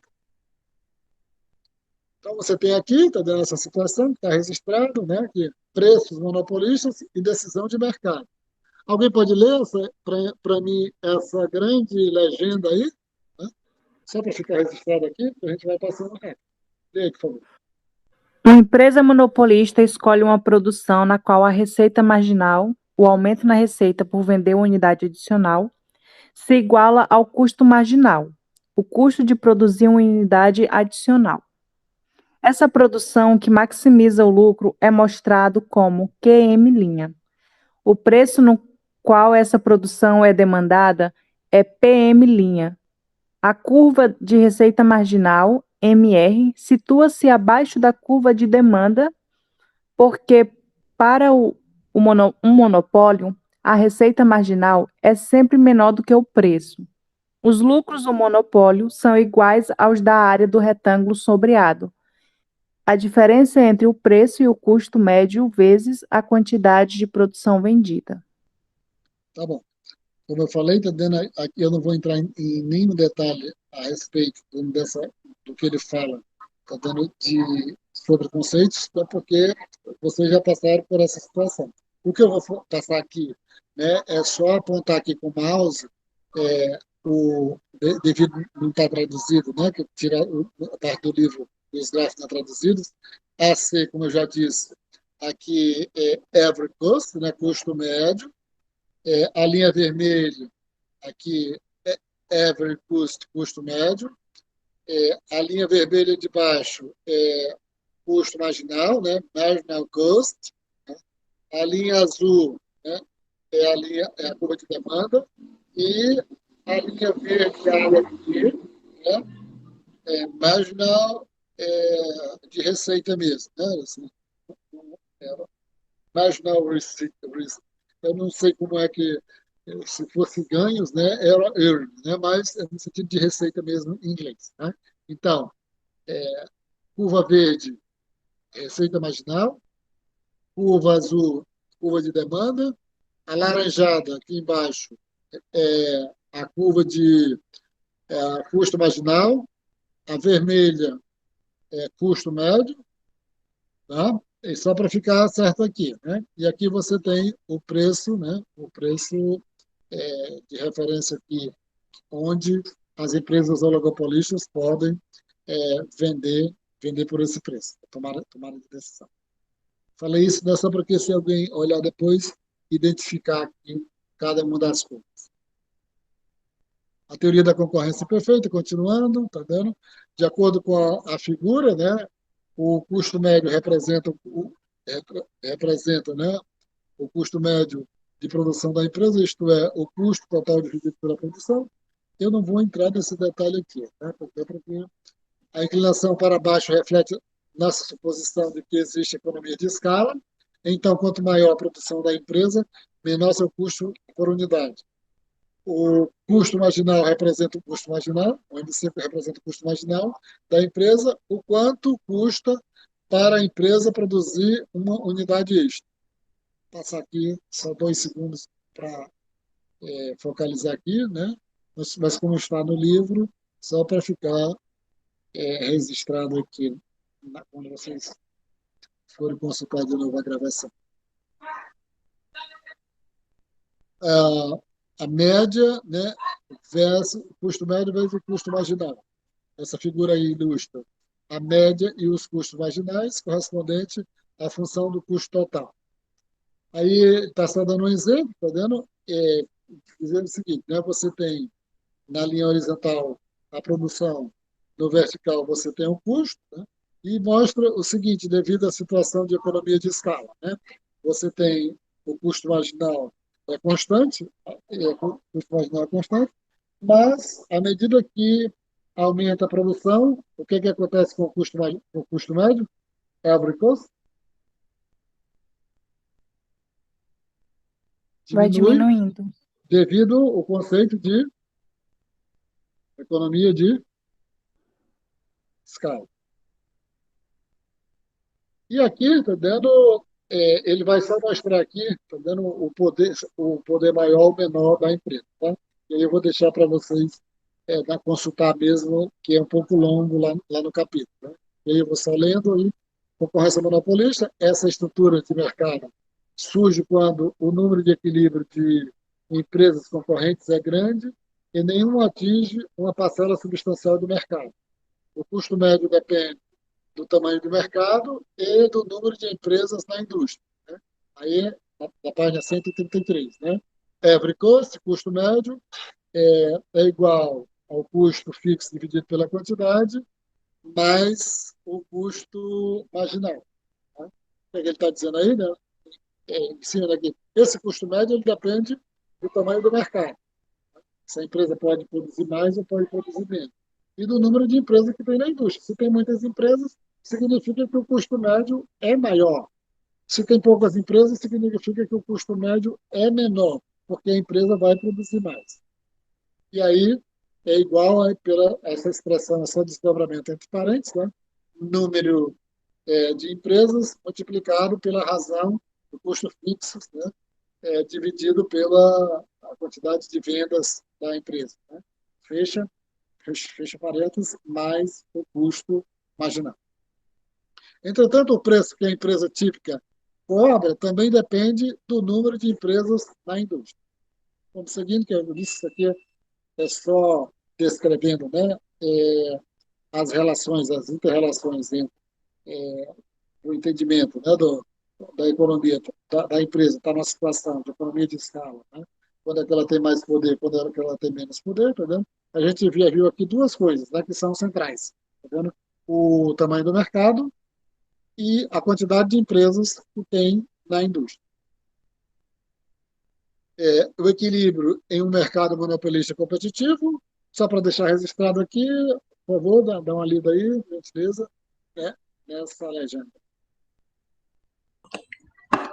Eu levo isso. A quantidade de empresas em um mercado monopolisticamente competitivo e os preços que elas compram são determinados por duas relações. De um lado, quanto mais a empresa existir, mais intensamente elas competem e, por consequência, menor e o preço da indústria. Essa relação é representada por PP. Do outro lado, quanto mais a empresa existir, menos cada uma vendem e, portanto, maior é o custo médio da indústria. Essa relação é representada por CC.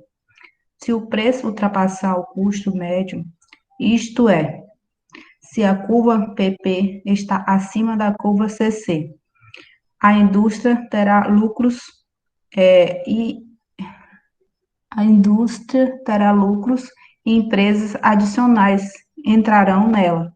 Se o preço for menor do que o custo médio, as indústrias sofrerão perdas e empresas a deixarão. O preço de equilíbrio é a quantidade de empresas ocorrem quando o preço iguala ao custo médio, na intenção entre PP e CC. Eu vou deixar o rigor da leitura da legenda e vou dizer rapidamente, né, o entendimento, né, do gráfico. Você tem um nível aí, né, de preço P2 correspondente ao AC, né? Custo médio 2, e embaixo, com a produção N2, né? Não, embaixo a quantidade de empresas N2, tá? Então é o seguinte, se você tem uma determinada quantidade de empresas, né, no mercado, foi que disse lá atrás, no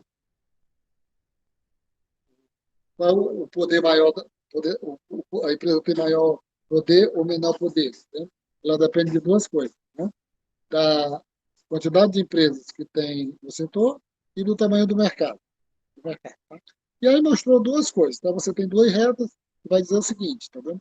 Se, tá vendo, a empresa ó, na condição de oligopólio, né? Se ela colocar um preço muito alto, significa que ela cria a possibilidade de outras empresas menos produtivas entrar nesse mercado.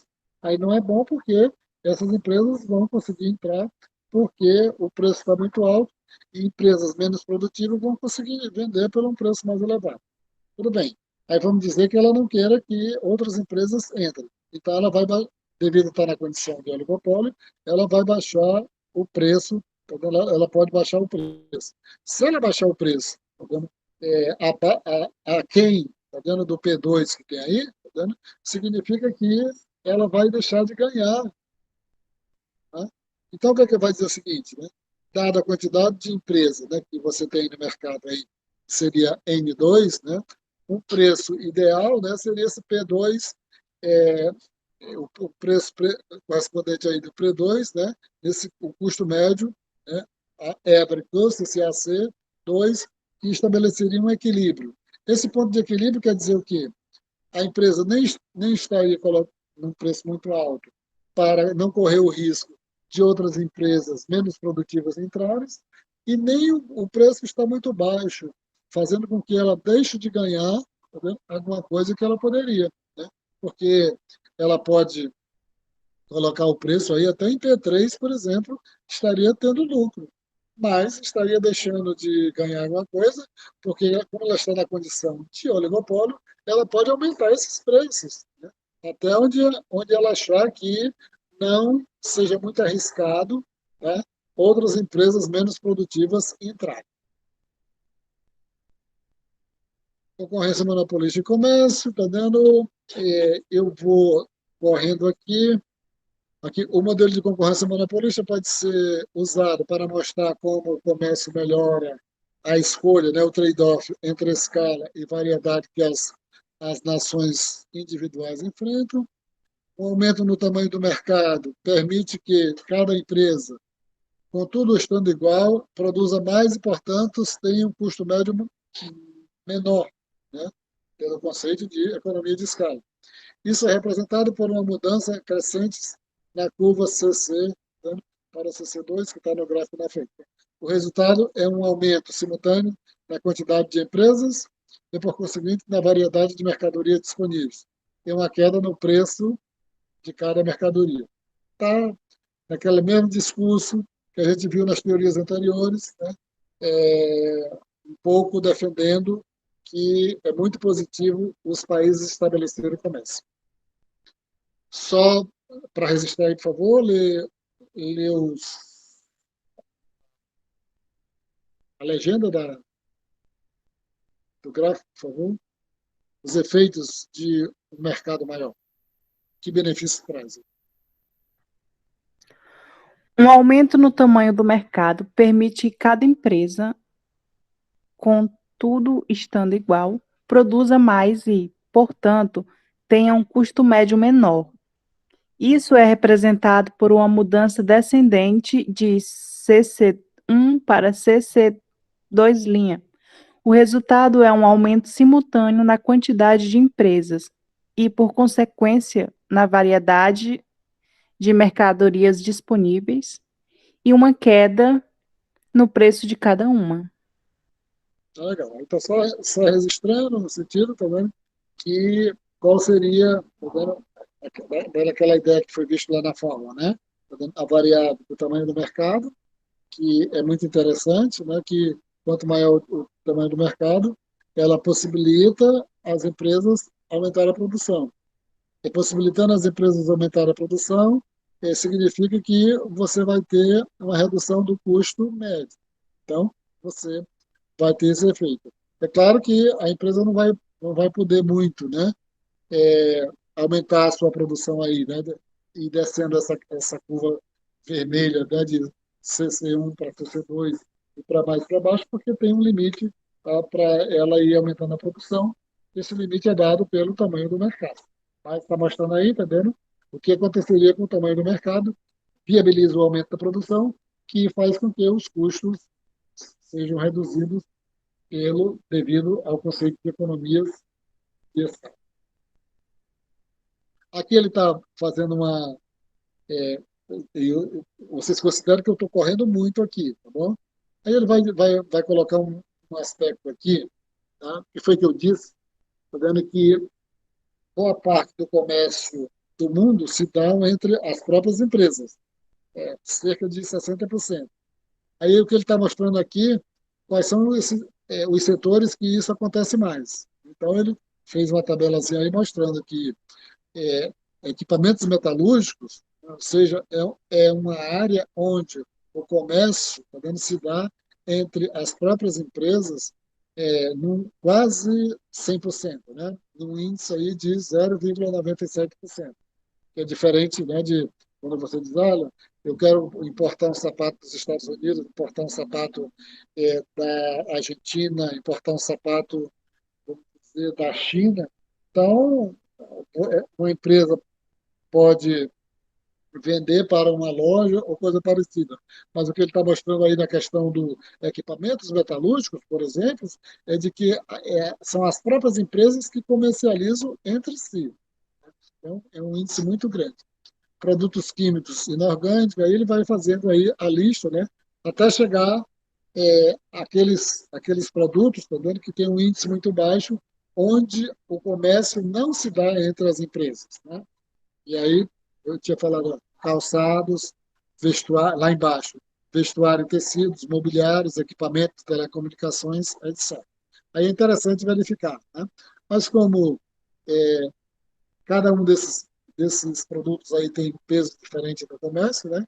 E o certo é que o comércio, vamos dizer assim, entre dentro da empresa Fiat, né? Ela importa e exporta dela para ela mesma, né? Da Itália para o Brasil, do Brasil para o México, coisa parecida, também. Entre as próprias empresas fazem comércio entre si e esse comércio representa mais de 50%, né? Chegando próximo a 60% do comércio mundial. Resposta concreta para o comércio, né? O aumento da concorrência tende a prejudicar mais as empresas com pior desempenho, porque são aquelas forçadas a retirarem-se do mercado. Aí vocês lembram, tá vendo, quando eu falei da questão da problema de distribuição nas teorias anteriores, tá?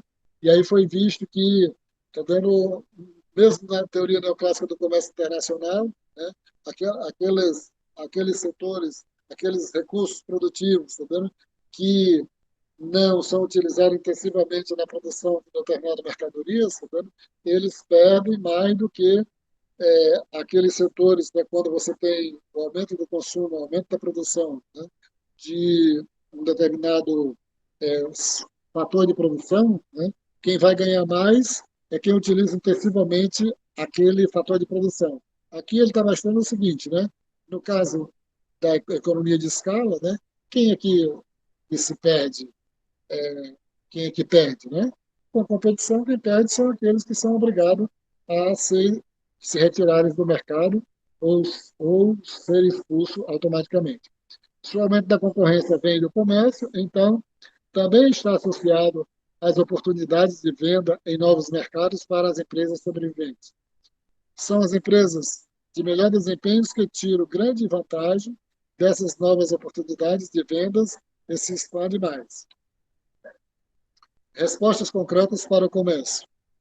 Essas mudanças de composição têm uma consequência crucial no nível da indústria.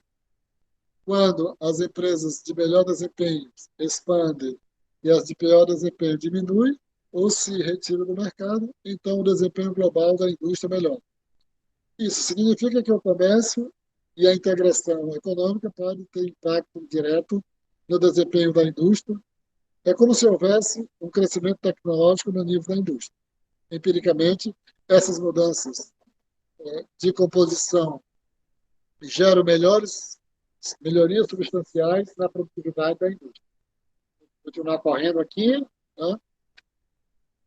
Quero só que, para ficar registrado aqui, né, essa questão da diferença de desempenho, por favor, dá para ler a legenda, né? Porque eu quero ver se daqui no máximo 5, 6 minutos eu concluo aqui essa parte.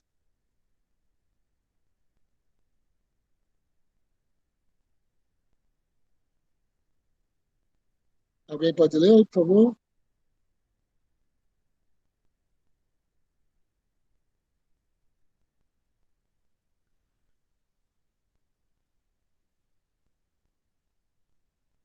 Então, deixa eu ver se eu vou conseguir, porque está um pouco pequeno. As curvas de demanda e custos para a empresa 1 e 2. A empresa 1 tem um custo marginal menor do que a empresa 2.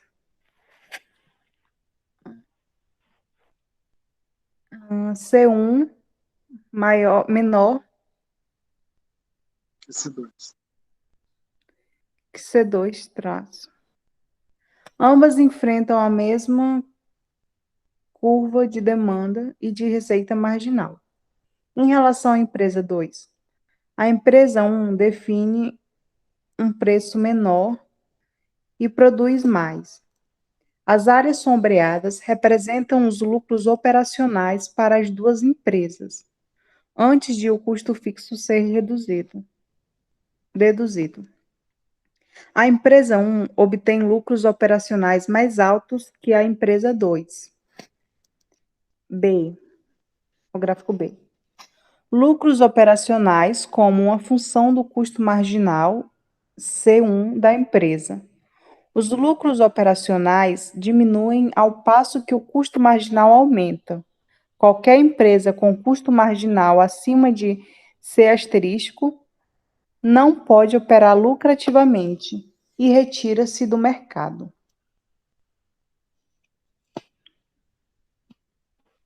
Tá bom. Eu não vou entrar em detalhe aqui, deixa só registrado, porque aí vocês, além da legenda, vocês consultam a explicação mais longa que tem no livro.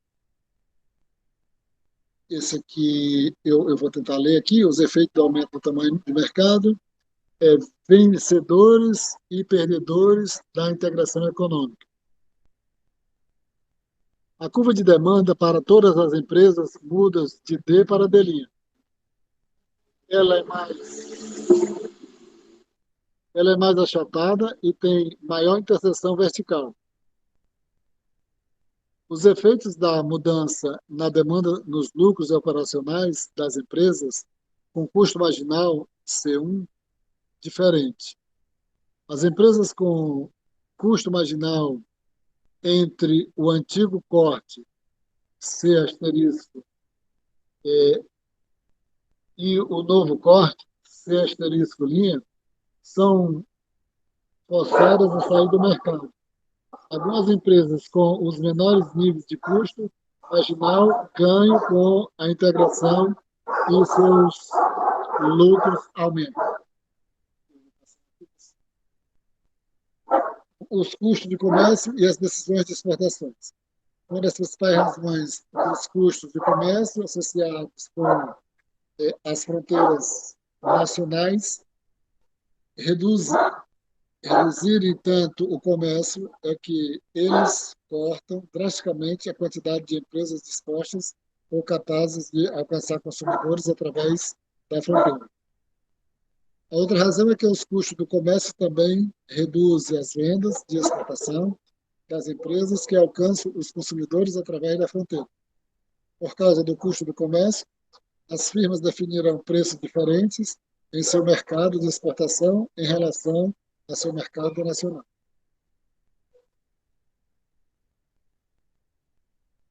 como eu não vou entrar em detalhe, eu nem vou ler essa parte aqui, vou passando aqui.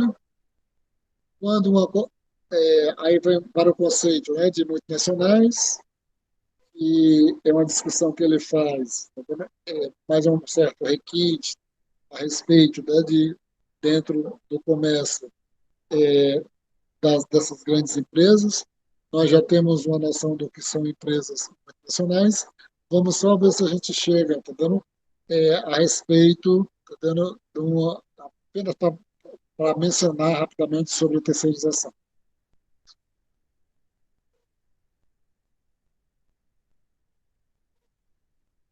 As atividades, né, caem em duas categorias principais, né? A resposta depende, em parte, das atividades de produção que das filiais. Aí ele vai colocar duas situações. O afiliado repete o processo de produção em outro lugar ou no mundo, né? Quando uma empresa vai criar uma filial noutra, ela pode meramente repetir a produção da matriz no outro país, ou a cadeia de produção é quebrada e parte do processo são transferidos para as localidades das filiais, né? Investir em filiais, que faz o primeiro tipo de atividade, categorizados como investimento externo direto horizontal, investir em filiais, que faz o segundo tipo de atividade, categorizados como investimento externo direto.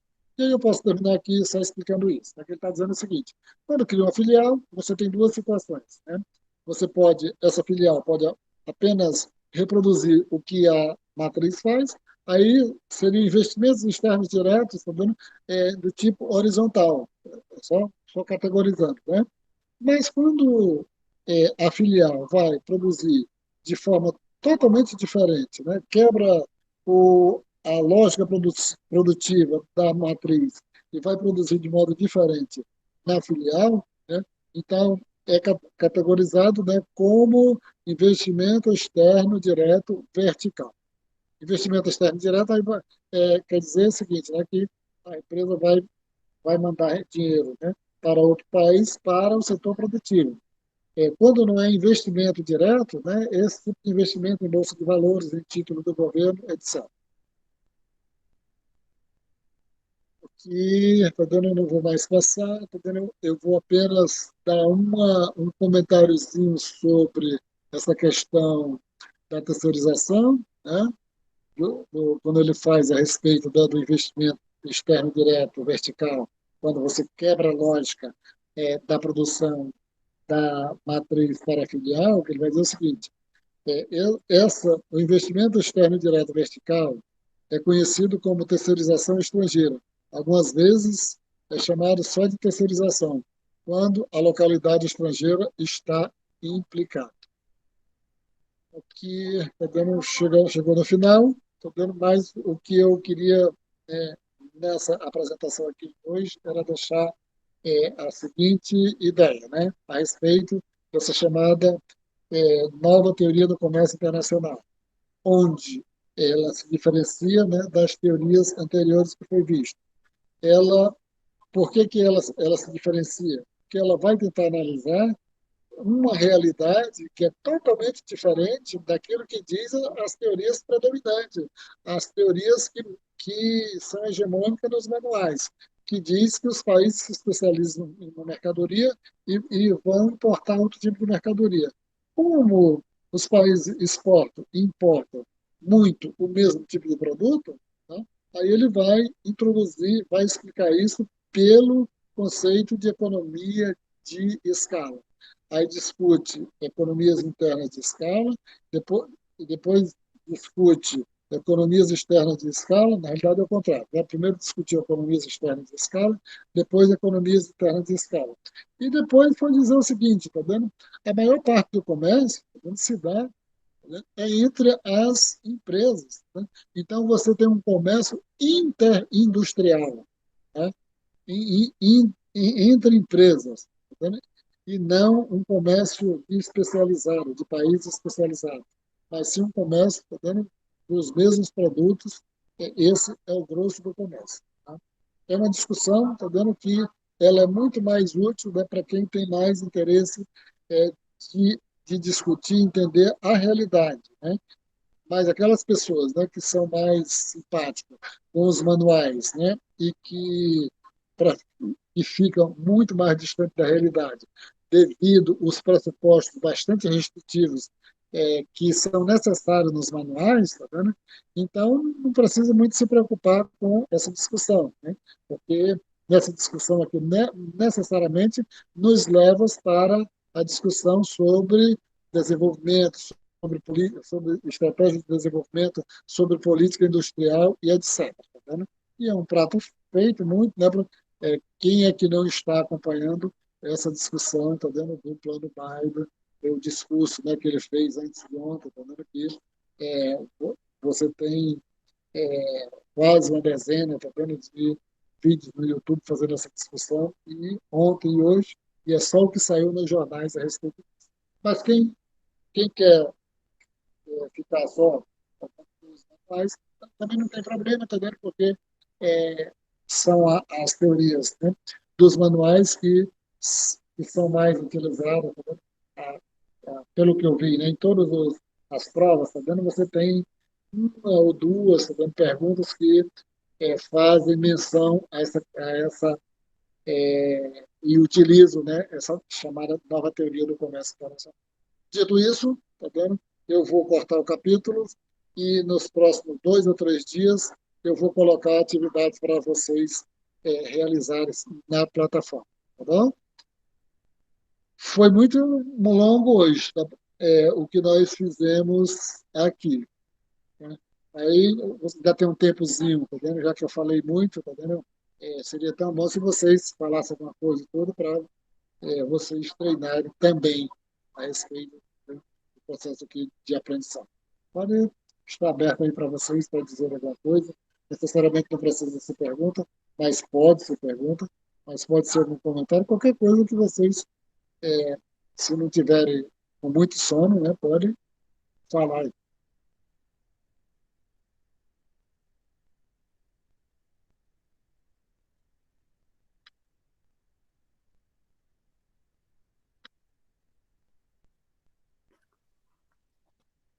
Quem é que vai falar?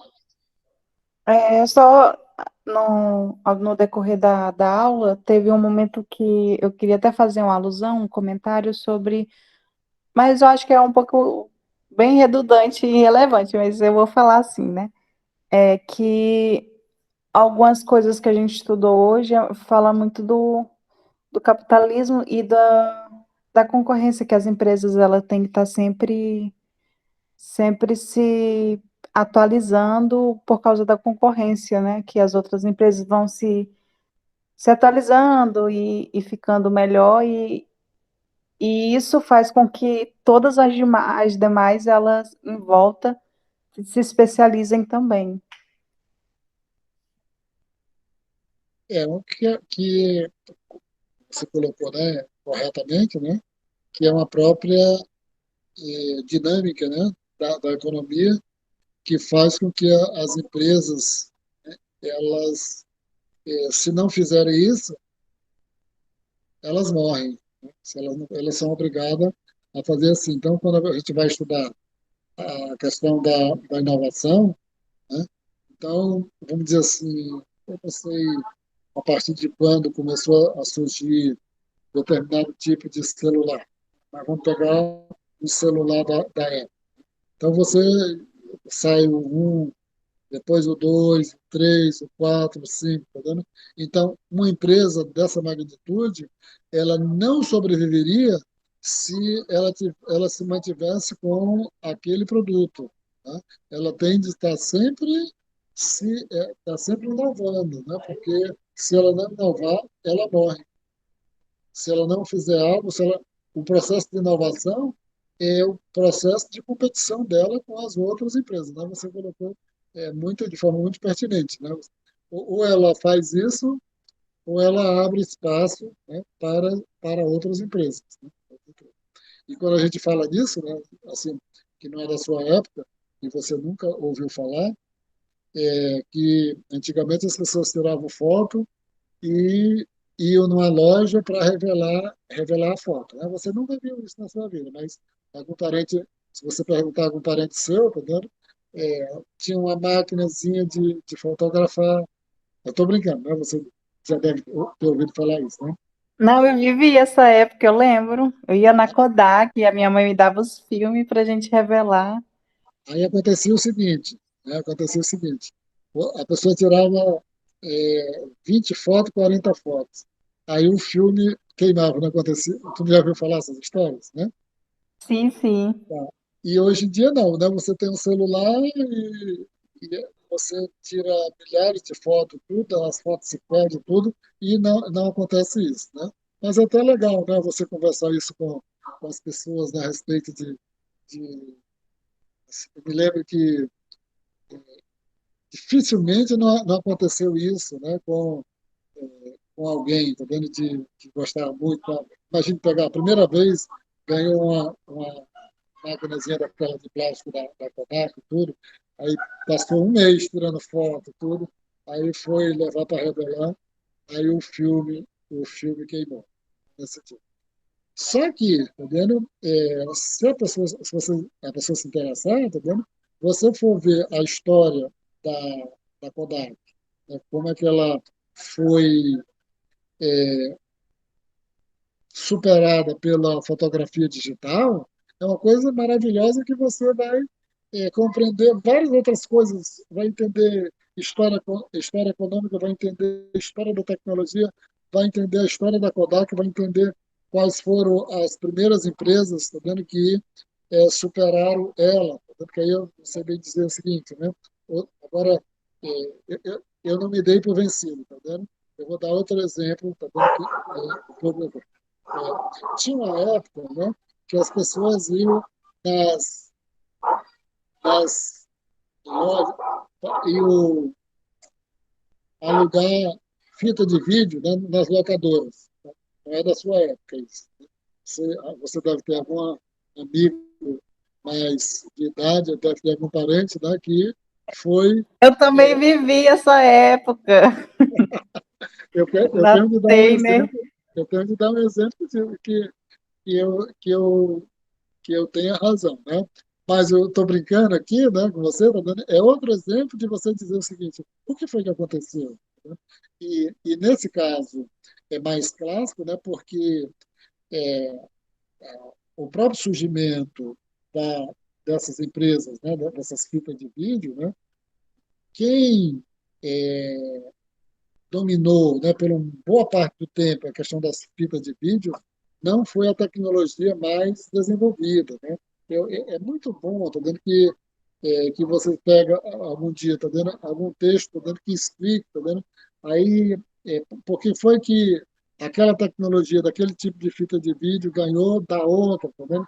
Então tem uma explicação muito legal, tá vendo? Porque você tinha duas tecnologias ali na década de 1980 que não era a sua época. Tinha duas tecnologias. Quem ganhou, está dando para que muitas pessoas fossem alugar fita de vídeo, não foi a tecnologia mais desenvolvida, mas foi devido a uma combinação de circunstâncias que fez com que aquelas fitas VHS elas tivessem superado outro tipo de tecnologia. Isso é maravilhoso, está vendo? A história, está vendo? É, de por que as fitas VHS, tá vendo? Venceram, mas depois foram superadas, porque depois é, das fitas VHS veio o quê? Veio o CD, não foi? Depois veio o DVD, depois veio o Blu-ray, que eu não sei nem o que é isso, e hoje a pessoa guarda os filmes em quê? Eu não Nas sei. plataformas de streaming. Né? E que não precisa ter nada em casa, não é isso? É. Então, para você ver isso, ver toda essa questão. Agora, eu vou dar outro exemplo que, que não é do seu tempo. Né? Antigamente, tá vendo? Que não é da sua época, quem é que está mais aqui? E nem da época da Graciane. Né? As pessoas compravam tipo um rádio, um gravador, né? Pegavam umas fitazinhas de música, tudo que e ouvir a música ali. Aquilo ali era a vida das pessoas, né? Ouvir música naquelas fitas, né? Você nunca ouviu, nunca teve uma fita, né, de música, porque você já era da época do CD, depois do Mas DVD. meu pai tinha o maior ciúme daquelas fitas. Aí, aí o que que acontecia, né? Eu não tinha muita condição, tudo, mas eu via uma seguinte situação, né?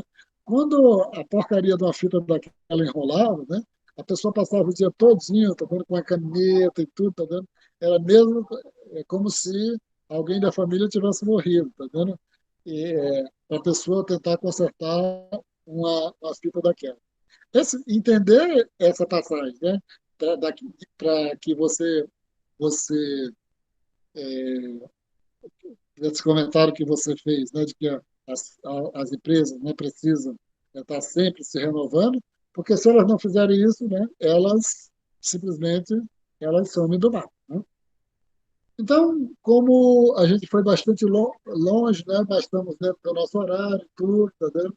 Eu estou aqui dentro da mata, tá no escuro, não vou pegar onde, tudo. Mas a gente pode ir terminando por aqui.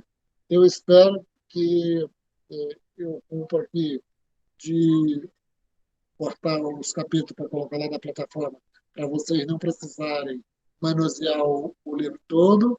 E nos próximos 2 dias, né, nos 2 dias que eu digo, amanhã no dia do trabalho ou domingo, eu vou colocar atividades para vocês realizarem lá dentro da plataforma. Tá bom assim? Tá ok, Sim, professor. professor. Esse final da aula foi bem nostálgico.